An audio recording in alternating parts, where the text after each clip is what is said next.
Warner856. A while ago you mentioned that just before you left the Sea Org, you went online and started researching.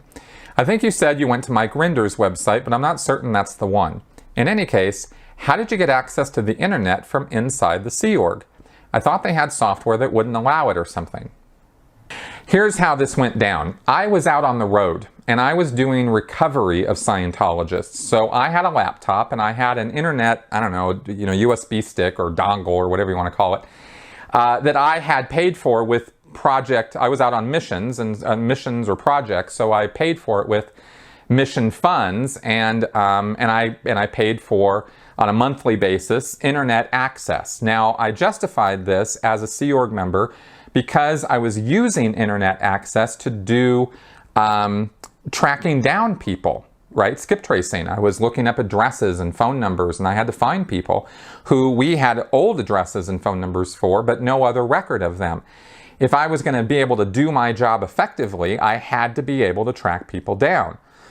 So that was how I initially had this access, and it was special, it was different. It was not something common to all Sea Org members, and I was off the base. I was traveling around the Western United States at the time. I also had a BlackBerry phone, right, that I had managed to get my hands on, and it had internet access. That eventually got taken away because it had internet access, and they were cracking down on it. These things go in waves, right? Pendulum swings this way and that way.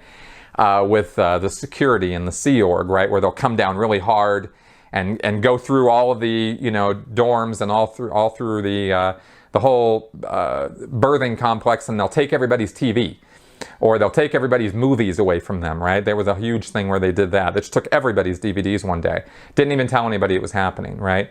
And then over the next year, slowly they got doled back out to people as things went lax again, right? So this is what I'm talking about.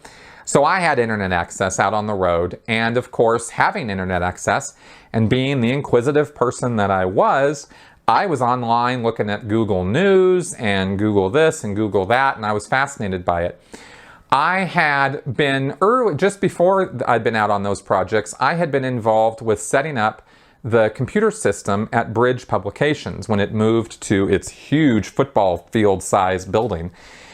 We put fiber in the building, a fiber loop, and we set up internet access for the Bridge executives and for the staff and everything, and we networked all those computers together. So some of the staff had internet access, and one of them had Scientology on a Google search, a daily Google search. And that I think was the very first time while I was setting up these computers and dishing out logons and debugging computers that I saw Google had that ability to be able to serve you up news based on a keyword search. I think this was probably 2009 or 2010 when that happened. And of course, some of the stuff that was coming up in regards to Scientology at that time my eyes were wide open. I was looking around the room. There was nobody else in the room. I was like, thank God, because I know I'm not supposed to be looking at this stuff. Tony Ortega's site was coming up. There was bad news about Tom Cruise or celebrities and various things. And I was like, holy shit. So I was pretty electrified. So that's how I learned that there was stuff out there to see. And then later on, when I was out on the road and, had internet access that nobody was filtering, right, I peeked from time to time, right? And I tried to be a good chicken, tried to keep my ethics in, tried to, no, come on, don't be looking at that N theta. But I'm just too damn inquisitive. And I didn't yet start, this is way before. I was not about to start looking at Xenu or OT materials or confidential stuff. I was still very self-policing. So, and I was trying to, because I knew also that coming back from these projects that I was out on, that I could be sec-checked. I could go on the meter. They were pretty, I was in a unique position where I was going out project after project after project, and they weren't really sec-checking me between each one like they were supposed to. I was slipping through all kinds of cracks, and I was very lucky and a little sly about all of that. So, so I wasn't getting sec checks every time I was coming back to the base. I kept my laptop with the internet dongle, and I was, and I was more interested, frankly, at that time in news, and not Scientology related news, but just news, world events, kind of keeping up on what was happening. I thought that was kind of fascinating, and movies, entertainment stuff, watching TV shows online. I mean, I not supposed to be doing any of that stuff, but I was.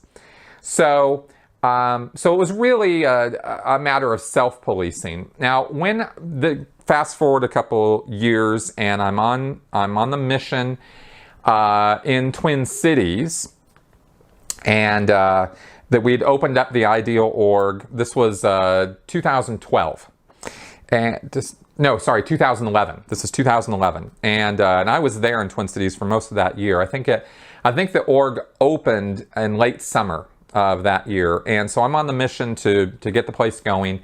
There's internet in the building, right? But it had been set up with some filtering, but then there was a public access hub through the building's internet service that didn't have a filter set up on it. Now, I don't know why. I don't know how exactly that happened. Maybe because it was still pretty new and Incom didn't put all the locks on it or something, or security hadn't, or I don't know. But I was out in Twin Cities and I was using the org's internet. Oh, or I still had that dongle. It was one of these two. One of these two things happened, but I had internet access that was unfiltered. And Debbie Cook's email came out. And this was New Year's between 2011 and 2012, right? And I read it. And that led me into, because it was an electrifying thing. Debbie Cook was the captain of Flag Org. You can Google who she is if you don't know who I'm talking about. But it was a big deal. She wrote this long essay with lots of L. Ron Hubbard quotes about how off the rails David Miscavige was and how the church was going in the wrong direction. And she emailed this out to like 12,000 Scientologists. So, of course, there were Scientologists in Twin Cities who got this email, and we had to deal with them on it. So I was like, well, what's the big deal? I'm going to read this email. And I agreed with almost every line of it. And I was like, holy cow, this is amazing. And that led me to Tony Ortega and to, I think, Xenu.net, although I didn't spend a lot of time there because I was still avoiding the OT confidential materials. I did not want to read about Xenu, did not want to hear about it. So that sort of led me into Tony Ortega's site, though, and I started reading it a little bit, and then a little bit more, and then a little bit more.